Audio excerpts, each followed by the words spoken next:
Good evening, folks, and welcome back to another episode of NASCAR Backmarker Battles. I want to apologize first off for lighting. This is my personal room. This is not my usual filming location. Sorry if you guys are having trouble seeing me. My room is not usually lighted for podcasting. But if you guys have kept up to date on my Twitter, we've had a quiet little dilemma in the Evans family. About 25 minutes before the show was supposed to go on, my brother frantically called my mom. My mom didn't pick up in time and frantically called my father. He didn't pick up in time either. He hauled ass up to the house because he lives down in the race shop. And yeah, when he got out of the truck, half of his thumb was gone. They went out to the hospital. I went down to the race shop, found the thumb, gave it to them. They're on their way to the hospital. Everything's fine from what I believe. The situation is probably the best it could be right now. Unfortunately, due to COVID regulations, still with hospitals, I can't go to the hospital. So, yeah, took some time to process, and here we are. If you guys hear some commotion in the room, my brother's dog is in the room with me. So if you see a black figure walking around behind me, it's not a ghost. It's my brother's dog. She's over there. Let's get into the show now. NASCAR Backmarker Battles. All right. Kansas review. Darlington throwback preview. Hang on, Scout. Yeah. So, yeah, Kansas was a fun weekend. As you guys know, I was there. I was there helping out Hill Motorsports. Thanks again to their amazing hospitality and then letting this young kid from Iowa. I guess I can't really call myself young anymore. I mean, I'm 21. I'm not 18 anymore. But they welcomed me in once again for another fun race. 1 year anniversary of when I started helping out Hill Motorsports. So, yeah, meant a lot to me this past weekend. Backmarkers did fairly well at Kansas, I will say. A lot of good runs in Cup for them, and especially for the Truck Series, because it was kind of for a slight period of time, it was kind of a demo derby. If you guys want to know what I did specifically in the race, I tweeted out some photos of what I was doing. I was the guy on the 56 truck. I was the guy who would hand the full can of fuel up to the fueler, because those fuel guys, you can't just pick the can right up. It's kind of difficult to do, and they got to do it very quickly. So I was kind of what they call the second can guy. That was kind of my role for the day, and then going to get fuel as well when the can was low, if that makes sense. We had a good run. We almost got chastained. On that last run. Still recovered to 22nd. It does suck because we definitely had a better run than that. But hey, when you play, that's the game you play, as they call it. It's the game you play. So still a good run, 22nd in one piece. That's what matters. And great first start to the season for Tyler. But into the actual race itself, the Truck Series,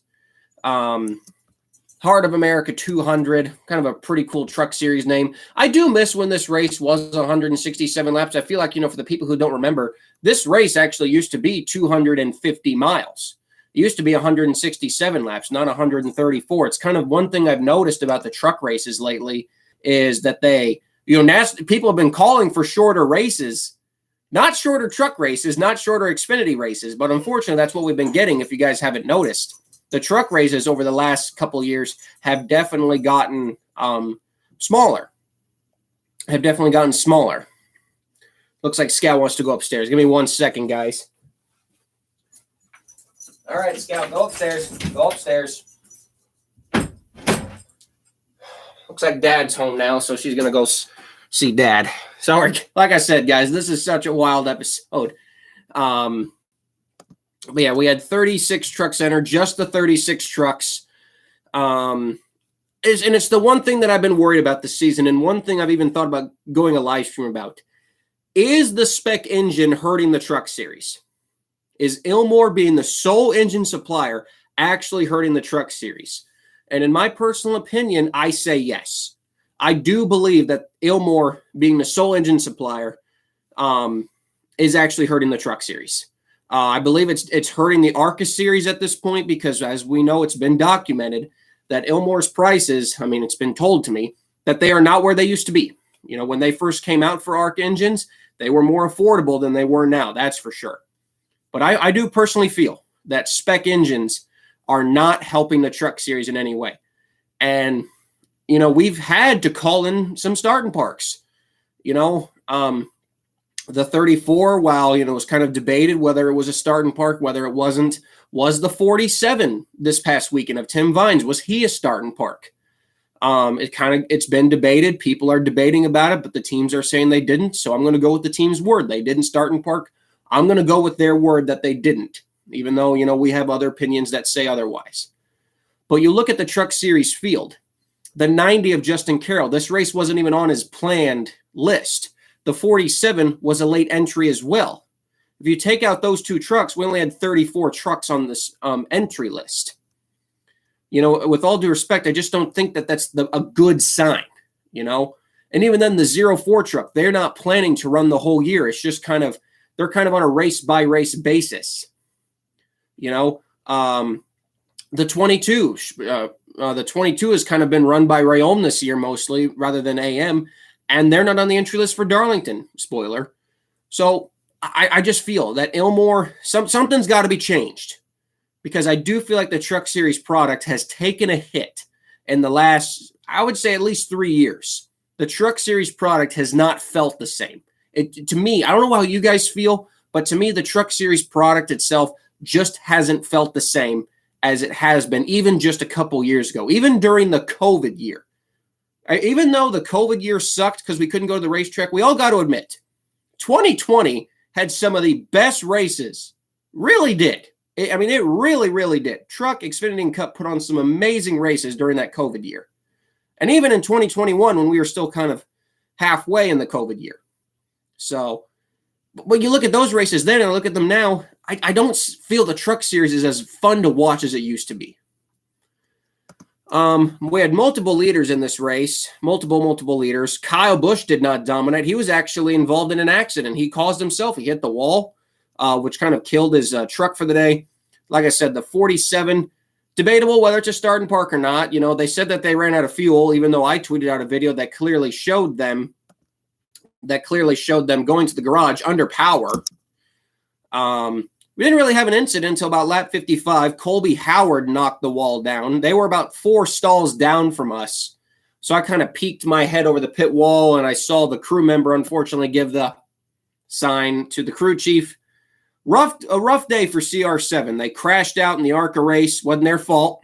They got turned by Ember Balkin. Jason Kitzmiller did. And crashed out in the truck race. So rough weekend for CR7, man, which sucks because everyone knows I'm a big Cody Robar fan. They had the accident with Raja Karuth and Ty Majeski, which didn't need to happen. I think Raja just came up, or Chase came down, or Ty came down. Really weird accident. Then you had the big one, which was such a weird accident. I'm actually starting to feel sorry for Dean Thompson at this point. I think we can all agree. I feel for Dean Thompson. In the early stages, it was kind of funny, joking about his bad runs. This one wasn't even his fault. He was just in the wrong place at the wrong time. This guy, based off of his ARCA performance for Venturini, he's got talent. He can do this. God damn, though, that 5 truck cannot buy a damn break. All of his teammates had great runs. All of his teammates have had great runs all year, even though one truck has skipped a couple races and is still outdoing the 5. Not because of Dean's driving ability. They just had no luck. Pole sitter Christian Eckes, real shocker right there. Did not expect to see a McAnally truck on the pole. He was involved. Chris Wright doing what Chris Wright does best, steer the truck right into the wall. Sometimes I get called out on this podcast for making fun of a driver. But when Chris Wright literally does it almost every single race he is in, whether it be an Xfinity or Cup, God forbid if he was in Cup, or truck, he just wrecks a lot. I'm sorry, but he does. He wrecks a lot. So, I don't know, man. I don't know. And I love Young's Motorsports, but the 02 guy, Chris Wright's just not doing it. I mean, he crashes so much. The final 27 trucks finished the race. Mason Maggio and the 12 of Spencer Boyd, I'll tell you what, they may have been the 2 slowest trucks on pure pace, But I'm telling you, I don't know if you guys saw from Brayton Laster's account. They were side by side for a good 3 to 4 laps. And it was so entertaining. It was so entertaining watching Maggio and Boyd literally side by side, lap after lap after lap after lap. We'll say, though, I don't know what that points to Spencer Boyd, man, running right there with a Rayom truck. Mason's a rookie, so I'll give him a pass. But, man, Spencer Boyd's been in NASCAR. If you really look at it, he's been in NASCAR for quite a long time now. And I don't know if it's just, again, if it's a bad Ilmor engine or if Spencer's really just that slow. But I don't think a Young's Motorsports truck should really be that slow. Josh Rayom was once again in the 22 for AM Racing, but it was his own truck, it looked like. He narrowly, like we're talking narrowly missed getting taken out by the 02. Just a barely speck of damage on the right rear that looked like it just bent the sticker up. 90 of Justin Carroll. I will say this, it felt really good to see the 90 out there. You know, they had attempted 5 races last year, missed all 5 of them. They attempted Martinsville, missed it by a couple of tenths. And even though they made the race by default, it was so rewarding to see Justin Carroll make the show. It's a part-time guy, part-time team in all divisions, late models, ARCA, and trucks. And it's good to see them be able to finally race and actually have a semi-decent run. 23rd. They finished 1 spot behind us. 23rd. So hopefully that was a semi-decent payday for them. We finished, like I said, Tyler Hill 22nd. Nick Lights, he brought out one of the yellows, 21st. Brennan Poole, like I said, you know, we can complain about G2G all we want, but they've definitely stepped up their program this year. Brennan Poole, a nice top 20 for G2G. Johnny Sauter for Roper Racing, 19th. Tony Breitinger, shout out to her, in 15th. And that was kind of the end for the underdog runs. The rest, of course, you know, were kind of the higher tier teams. Again, the truck race was okay. I just personally feel, like I said, these mile-and-a-half races used to be some of the best truck races of the year. I don't know if it's this, they changed the horsepower or if it's the Ilmor motor, but something's not the same with these mile-and-a-half truck races. They rely too much on drafting now. And they get spread out so quickly because, you know, even though it's the same spec motor, some Ilmors are fresher than others. And, you know, the difference for one Ilmor engine having 3 or 4 races versus running an Ilmor that's got only 1 or 2 races on it can be a massive difference in overall speed. And I feel like that's the real disadvantage of these Ilmor engines. If you have to run an Ilmor that's got 4 or 5 races on it, like even for Justin Carroll, for instance, I mean, even though they haven't made any races, all the practice laps, all the qualifying laps, I don't know if they've gotten that engine updated, but that engine probably has 40, 50, 60 miles on it even before they started the race, just as a hypothetical term, you know? So truck race was still okay. Again, can't thank Hill Motorsports enough.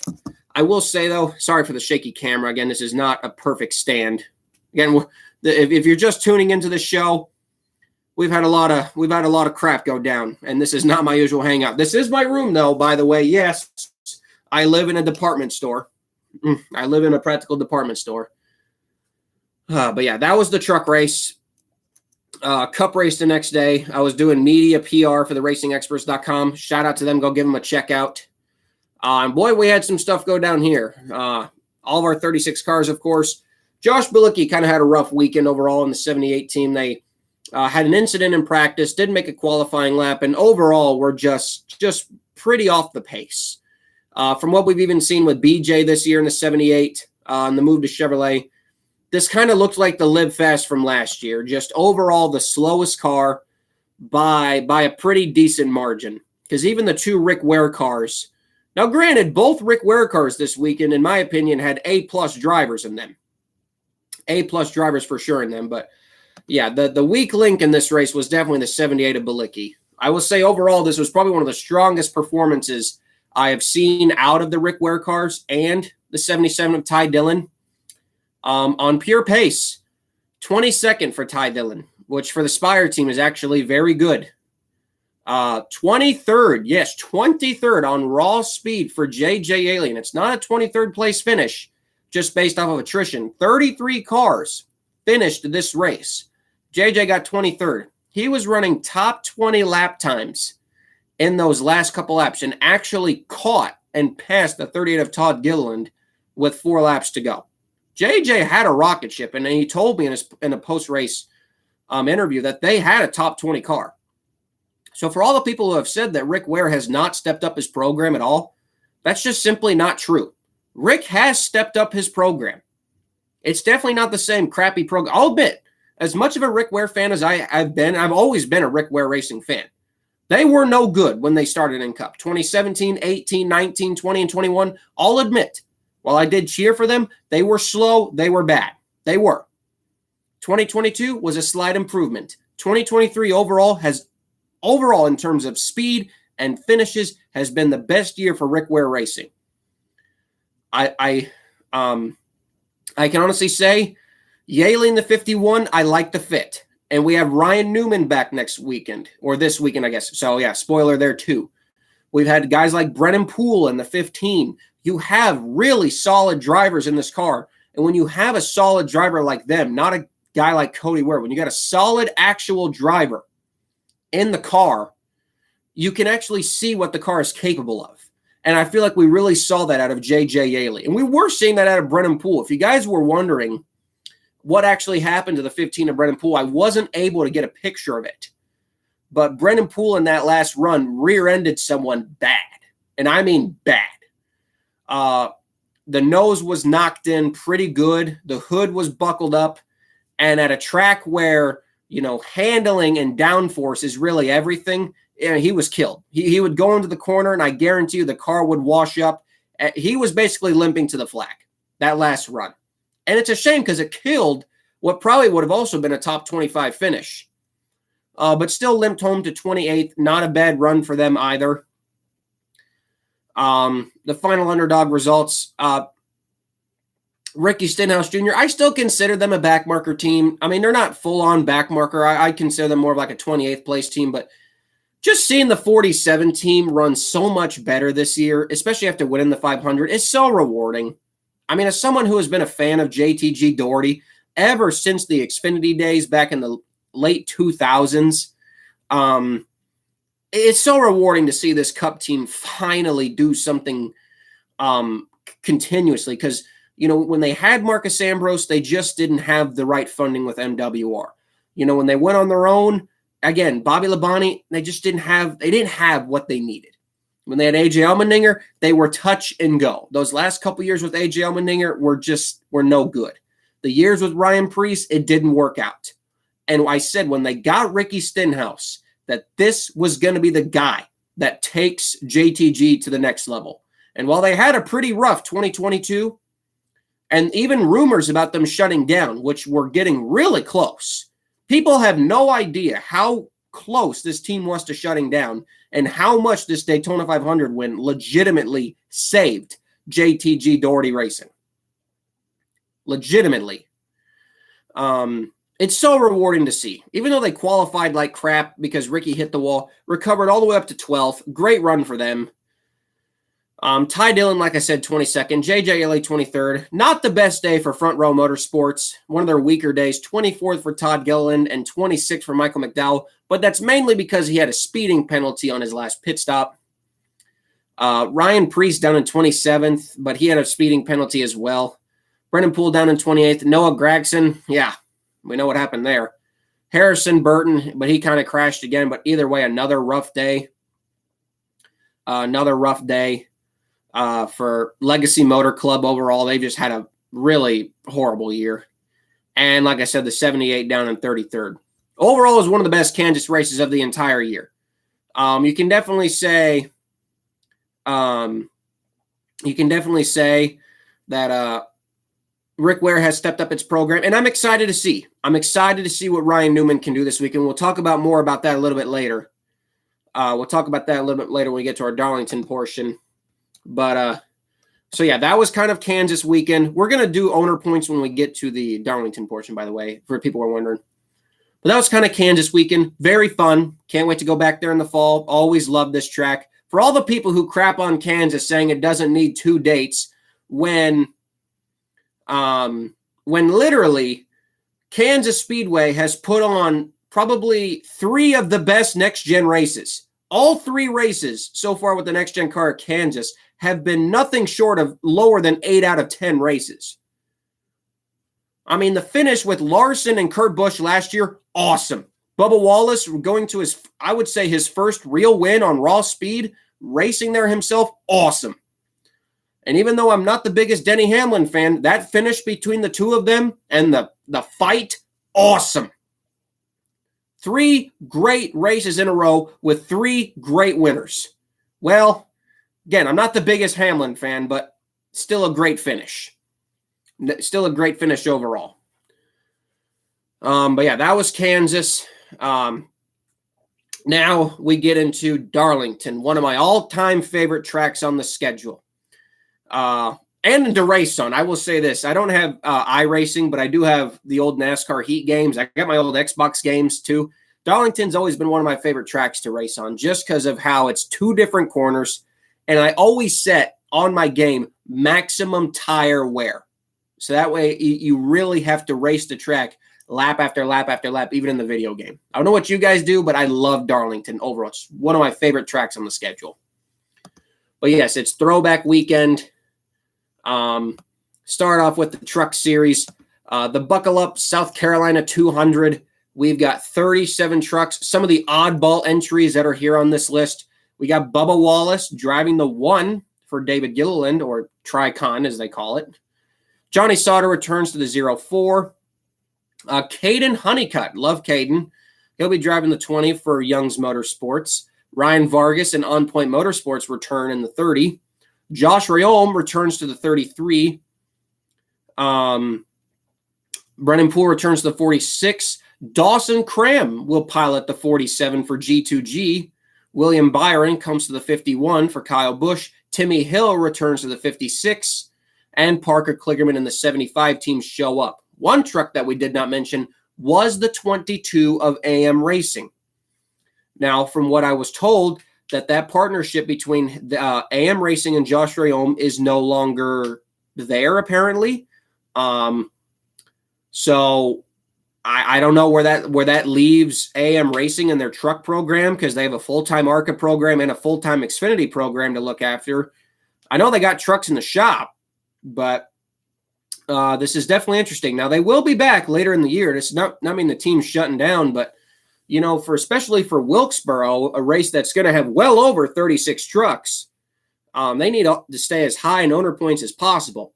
And also note, the 34 has not been on the last 2 races, and I got to assume that's got to be because what we've also seen, Mason Massey's deal is also appears to be gone with Josh Rayom, as he has not been in the 33 now for the last 2 races. So kind of some sucky times right now for Rayom Brothers Racing. I really thought that they had something good going here with AM Racing, Mason Massey, and then the 34. But yeah, it's definitely gone belly up, as they say in the racing business, with Josh going to be driving for himself once again. 37 trucks for 36 spots. Now, coming into this race, the lowest truck in owner points is no shocker, the 47 of G2G Racing. We know these trucks are a lot better than last year because overall G2G have improved their program. But yeah, looking at the owner points right now, the 47, like I said, they only got 1 point. They are the lowest in points. So they're kind of the de facto truck to look at right now. It's either they make the top 31 or they go home, which kind of makes me surprised that they didn't put Dawson in the 46 and put Brennan Poole in the 47. Not taking anything away from Dawson Cram, but Brennan Poole is an amazing qualifier. So, I mean, Dawson Cram's a great qualifier too. We know that, but I would put Brennan Poole above him. Even though they're both equally as talented, I would still put Brennan Poole above him in terms of being able to qualify. I wouldn't count out the 47. I really wouldn't. But he's kind of I would still say he's my pick for the DNQ, but I wouldn't count him out, is what I'll say.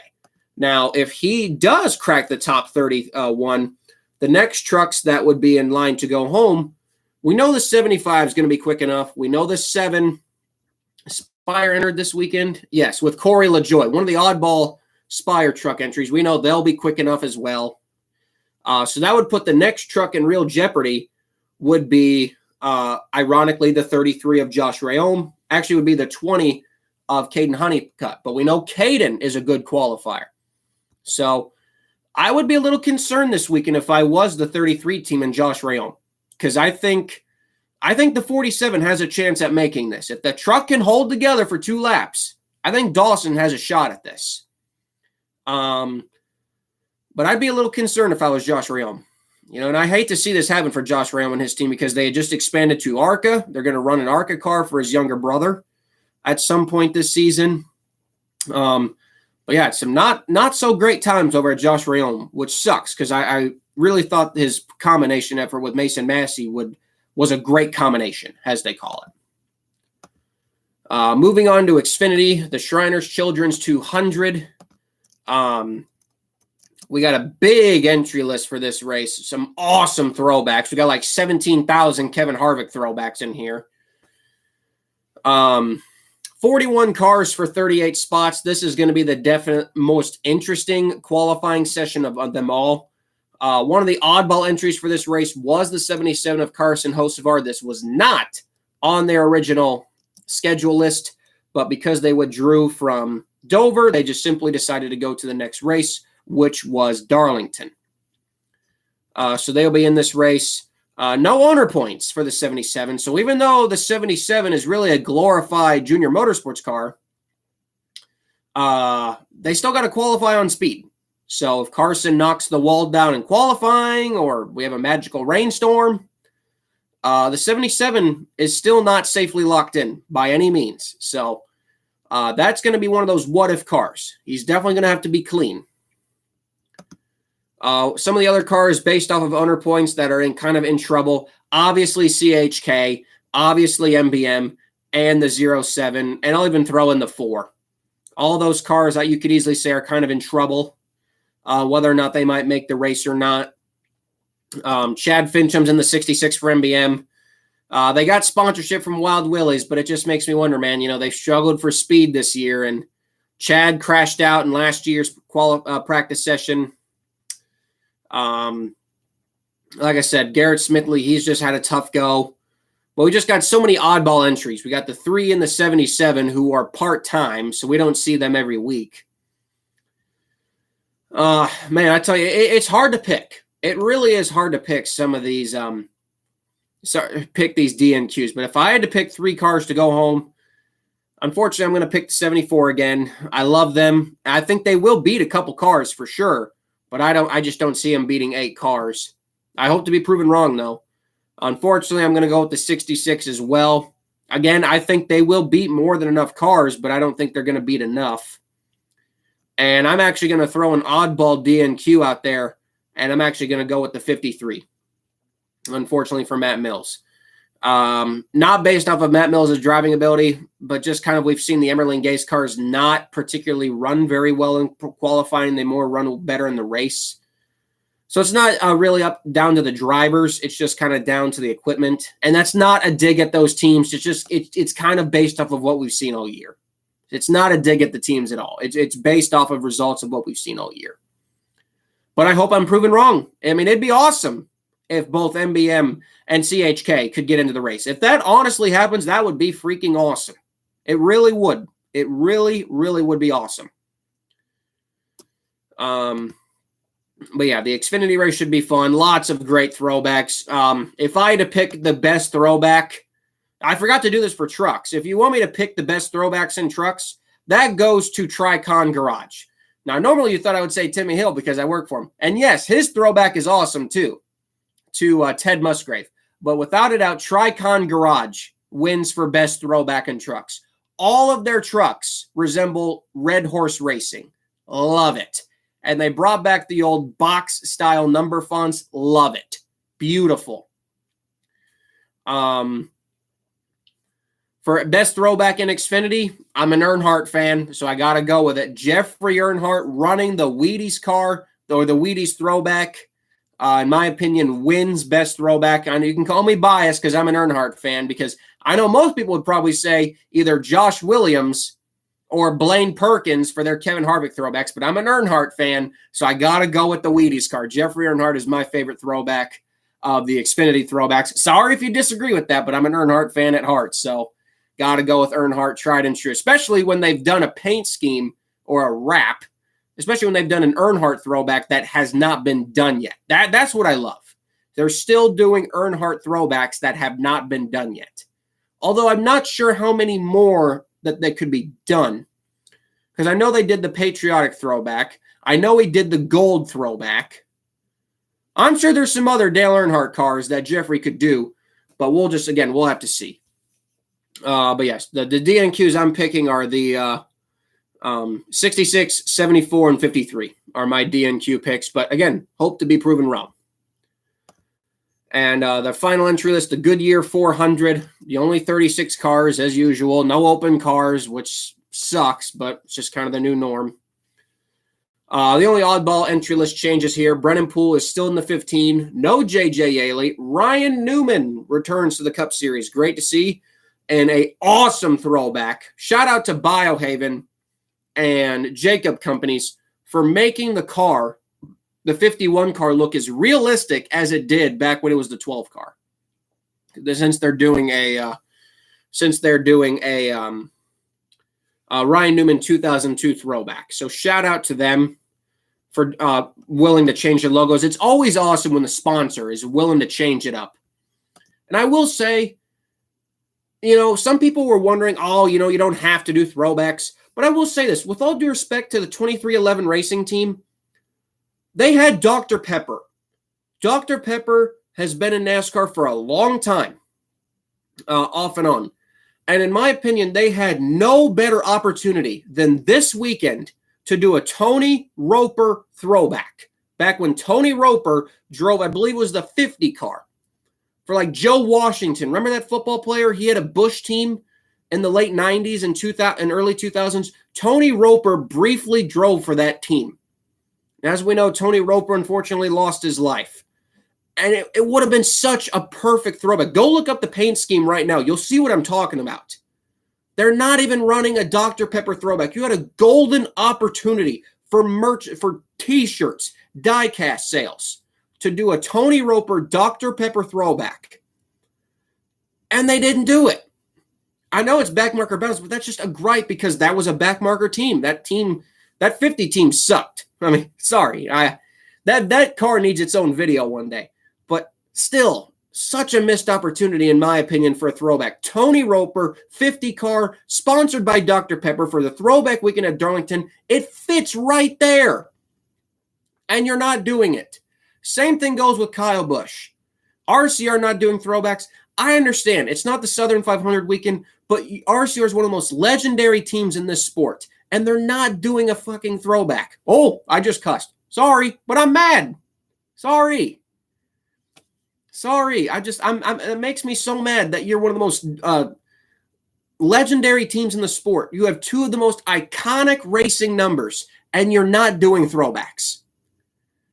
Like even a Bobby Gerhart. I tweeted out a Bobby Gerhart throwback. Get a black wrap, get a font like Bobby Gerhart's, and put the Lucas Oil logo on there. Boom, Bobby Gerhart throwback, easy as hell. Sorry, it's just some teams always just manage to screw up throwback weekend every year. If you're not going to take it seriously, then maybe we shouldn't have it. But the Backmarkers, sorry for that little rant. Backmarkers, Brennan Poole in the 15, Ryan Newman in the 51, BJ McLeod returns to the 78. He's not going to have a throwback, but rather some YouTubers. I will give them a shout out here. Hopefully I don't miss any. Black Flags Matter, The Iceberg, Danny B Talks, Eric Estep, the Garage Guys, and the Daily Downforce. I think they're all part of the Daily Downforce media website, and they are sponsoring the 78 of BJ McLeod. And I know I'm one of those YouTubers I'm not particularly fond of, but hey, if it means the BJ McLeod gets a sponsor, I'm all for it. Because you guys know I'm one of the biggest BJ McLeod fans you'll find. So if the 78 is sponsored, I'll take it. That's good enough for me. As long as that 78 has some extra money coming in, I'm okay with it. But yeah, no real issues to follow. But we do have some big updates in the top 33 charter battle to go over that we didn't go over from Kansas. But The 42 did score stage points in stage 2, and the 77 also scored a stage point. And despite their finishes, there was quite a few changes in the points order. Right now, while the positions stay the same, right now in 32nd is the 15 of Rick Ware Racing. 33rd is the 42 of Legacy Motor Club. The 42 is now only 2 points behind the 15. By virtue of his 23rd place finish, though, the 51 of Rick Ware Racing is 34th, 7 points behind the 42. But because of his 22nd place finish, the 77 of Spire is 20 points, still 20 points behind the 51. And overall, 27 points outside of the top 33, which for that team is still a pretty big mountain to climb. And unfortunately, the mathematically already eliminated LiveFest Motorsports, that car is 41 points now behind the top 33, and it is safe to say that the 78 will not be in the top 33 this year and will go into, as they say, sudden death next year, as next year will be their third and final year with that 78 charter. Of course, remember, they don't own the charter. Joe Falk owns the charter officially. He can really control what he does with it. But yeah, so that's favorite throwback, by the way, for Cup. We had a lot of great throwbacks. Some disappointing throwbacks as well, I will say. It's just so hard to pick. If you want to give me an idea for actual throwbacks, I would say Ryan Newman's got to be one of the best ones just because of how accurate the sponsors made it. Kevin Harvick's throwback would have been awesome if they would have gotten the colors right. Joey Logano's throwback is also cool, but it's been done before.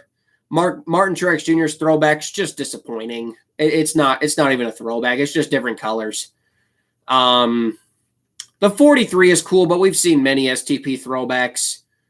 Man, what's a good? I would have to say really probably my favorite throwback is actually probably the Rick Ware cars, because we also have the 15 of Brennan Poole throwing it back to one of the Allisons. Yeah, I guess Chase Elliott's also got a good throwback. That's true. But it is what it is for there. Still going to be a fun weekend overall. Like I said, Darlington's one of my all-time favorite tracks. Just to give an insight, my next race will be Gateway. I was going to go to Wilkesboro, but it just doesn't look likely, sadly, which sucks because I really want to go. But it's a 14-hour drive, and I don't know if I can get that kind of time off work. I will also say we have some great news coming out of the stable.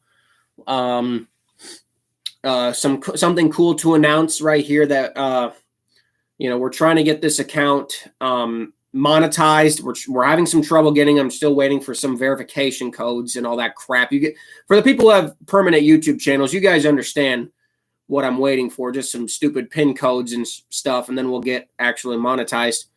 But some big things are coming this year, as we know. And I mentioned, I don't know if you guys knew this, but we do have a race shop down. It's kind of a Morton building is kind of what the real name of it, but we call it our race shop. My brother has a monster truck that he uses for mud shows and display shows. And the other half will eventually be a legit race shop, as just give a little bit of a shout out right now, but Team Evans Racing will be happening this year. We're in the hopes of getting a car, and we might be going vintage racing in the Grand National Super Series and select vintage. Unfortunately, I don't have the kind of money for that. So you might see me drive an ARCA one day, but not for my own team. But I'm happy to announce that. I'm hoping by the end of the year we have a car, and by 2024 we can actually set some races to go to with the Grand National Super Series. And this 21-year-old kid can finally live his dream. So just happy to announce that. But if you see me on an ARCA entry list next year, not this year, but if you see me on an ARCA Racing entry list next year, don't be shocked. Don't be shocked at all to see me on an ARCA Racing entry list next year, because that's the goal. Might not be full races. Might be some starred parks. But don't be shocked to see me on an entry list, and don't be shocked seeing me running some lower division stock car races. So the people who continue to support this show, thank you guys so much. I remember doing this when I used to talk to literally no live viewers. I would get probably 10 views in a week, and I got 13 loyal viewers watching me live. We get about 150 views afterwards. You guys really help me. I've been through some tough times over the last year, and it's just you guys have really made life worth living. Life worth living, man. So thank you for that, and I hope you guys enjoyed the weekend at Darlington as much as I will, because I know it's one of all of our favorite tracks. So you guys have a great weekend, great rest of your Thursday night. I'm gonna go eat some dinner, and my brother, my mom texted me saying my brother's gonna call us eventually. They've got the thumb on ice. I got a text message from over here before we leave. My brother's thumb, it's on ice. We'll be able to reattach it. Everything's going to be fine, but he might not be able to do this for a couple months. Yeah, so the unfortunate part is that I got to go clean up the race shop now. Oh, I got a fun night ahead of me. And yeah. Whew. Have a good rest of your night, guys. I'm getting out of here. We'll catch you all next week for the ARCA Racing Podcast on Tuesday. Starred Park Car, signing off. Goodbye.